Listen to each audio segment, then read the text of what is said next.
Meet and fish চ্যানেলের সবাইকে অনেক স্বাগত। আজকে নিয়ে হাজির হলাম আরও একটা নতুন রেসিপি। রেসিপিটি নতুন না হলেও মাটন তো সবার চেনা পরিচিত একটা রেসিপি, তবে রান্নার যে প্রসেসটা সেটা ইউনিক এবং বাবুর্চি স্টাইলে। তো চলুন দেখে নিই বাবুর্চির কাছ থেকে পাওয়া আমার এই মাটন রেসিপিটি। আর অবশ্যই বাড়িতে মাংসের পরিমাণ যদি বেশি হয় তাহলে এভাবেই রাঁধবেন, স্বাদে গন্ধে অতুলনীয় হবে এই রেসিপিটি প্রথম থেকে শেষ পর্যন্ত দেখুন আর শিখে নিন বিয়েবাড়ির স্টাইলের বাবুর্চি স্টাইলের মাটন কষা। প্রথমে নিয়ে নিয়েছি একটা বড় ডেকচি। সেই ডেকচিতে আমি তেল দিয়ে দিলাম সর্ষের তেল। সর্ষের তেলটা হালকা একটু গরম হয়ে আসলে দিয়ে দিচ্ছি এতে তেজপাতা। 3টে তেজপাতা দিয়ে দিলাম। যেহেতু মাংসের পরিমাণ বেশি তাহলে এখানে আমাকে তেল মশলা ইত্যাদির পরিমাণ বেশি বেশিই দিতে হবে। তারপরে সরাসরি দিয়ে দিলাম মাংসগুলো। তেলের মধ্যে আর অন্য কোনো গরম মশলা কেন ব্যবহার করলাম না, ভিডিওটি দেখতে থাকুন তাহলেই বুঝতে পারবেন। সব মাটনগুলো দিয়ে দিয়েছি। এখন বেশ কিছুক্ষণ ধরে মাটনটা তলা থেকে উপর পর্যন্ত ভালোভাবে নাড়াচাড়া করে নিতে হবে। তারপরে দিয়ে দিলাম 3 টেবিল চামচ রসুন বাটা।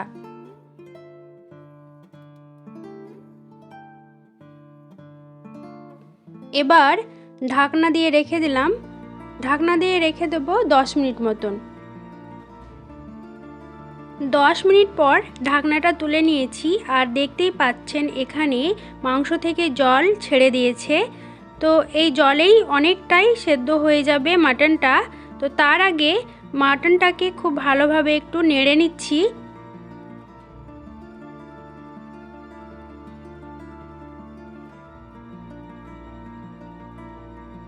হলুদ গুঁড়ো দিয়ে দিচ্ছি 3 টেবিল চামচ।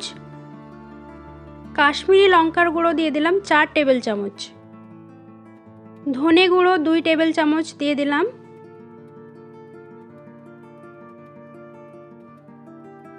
আর দিয়ে দিচ্ছি জিরে গুঁড়ো 2 টেবিল চামচ। এবার খুব ভালোভাবে মশলার সঙ্গে মাংসটা নেড়ে দেব।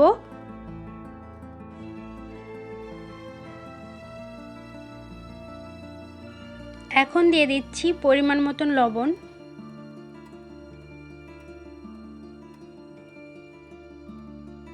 আর আগে থেকে পেঁয়াজ কেটে রেখেছিলাম, সেই পেঁয়াজটা এখন দিয়ে দিচ্ছি। এখানে 3 কেজি মাংসের জন্য 750 গ্রাম পেঁয়াজ আমি ব্যবহার করছি। পেঁয়াজটা দেওয়ার পরে আমি কিছুক্ষণের জন্য ঢেকে রাখবো।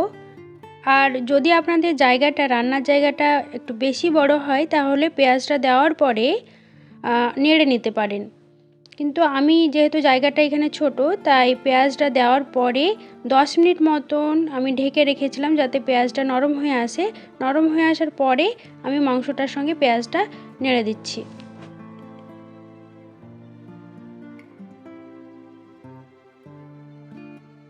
এখন এই মাংসতে আমি ব্যবহার করব হাফ টেবিল চামচ মতন পেঁপের খোসা বাটা। এই পেঁপের খোসা বাটাটাতে মাংস তাড়াতাড়ি সেদ্ধ হওয়ার জন্য কাজ করবে।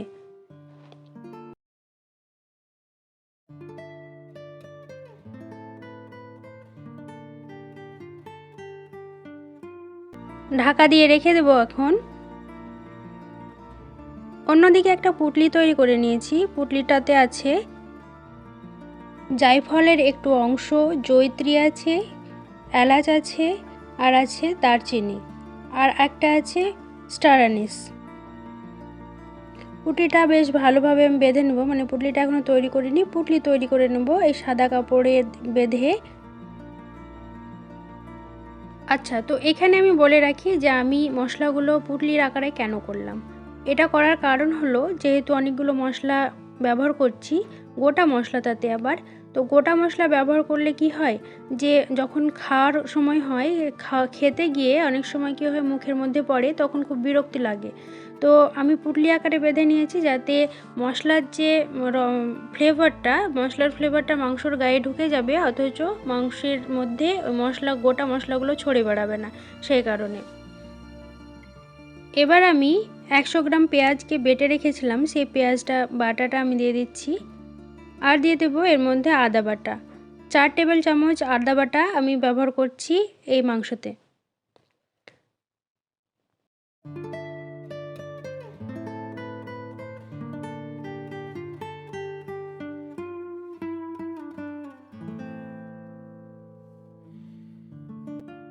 150 গ্রাম টমেটো আমি বেটে রেখেছিলাম, পেস্ট করে রেখেছিলাম মিক্সিতে, সেই টমেটো পেস্টটা দিয়ে দিলাম।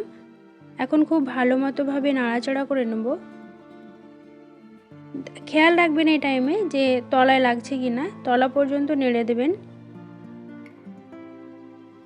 মাংসর যে লাল রঙা কালার সেটা কিন্তু অনেকটাই চলে এসছে। এই সময় আমি দিয়ে দেব ফেটিয়ে রাখা টক দই।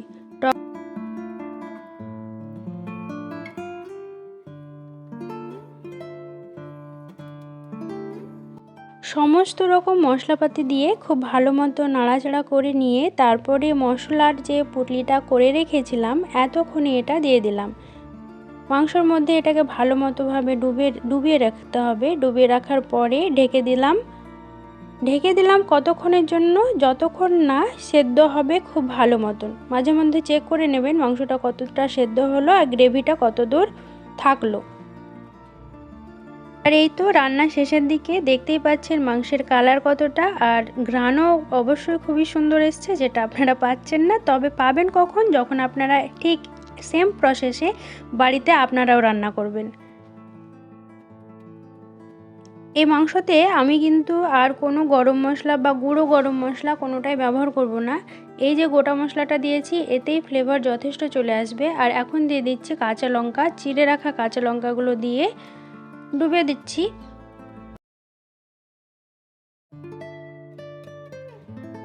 ফাইনালি যখন রান্না হয়ে যাবে তখন পুটলিটাকে খুঁজে খুঁজে বের করে তারপরে তার যে ঝোলগুলো গেলে পুটলিটাকে তুলে ফেলে দেবেন। তা না হলে কারোর পাতে যদি পুটলিটা পড়ে তাহলে কিন্তু কেলেঙ্কারি হয়ে যাবে। ভাববে হয়তো মাংস, খেয়ে তখন দেখবে যে আরে বাবা এটা আবার কি পড়লো। যা হোক, এটা আমি মজা করলাম, আশা করি আপনারা খুবই পজিটিভলি নেবেন জিনিসটা। যেতে যেতে আপনারা আমার এই চ্যানেলটিকে সাবস্ক্রাইব করে দিয়ে যাবেন আশা রাখছি। আর ভালো লাগলে একটি লাইক করবেন আর কমেন্টের মাধ্যমে জানাবেন। আর হ্যাঁ, যেটা আসল কথা সেটা তো জানানোই হলো না, আমি এই রেসিপিটি পেয়েছি আমার নানুর কাছ থেকে, যিনি একজন ভালো বাবুর্চি ছিলেন। আর আপনারা ভালো থাকবেন, সুস্থ থাকবেন এই কামনা করে আজকের ভিডিওটি এখানেই শেষ করলাম। দেখা হবে পরের কোনো রেসিপিতে।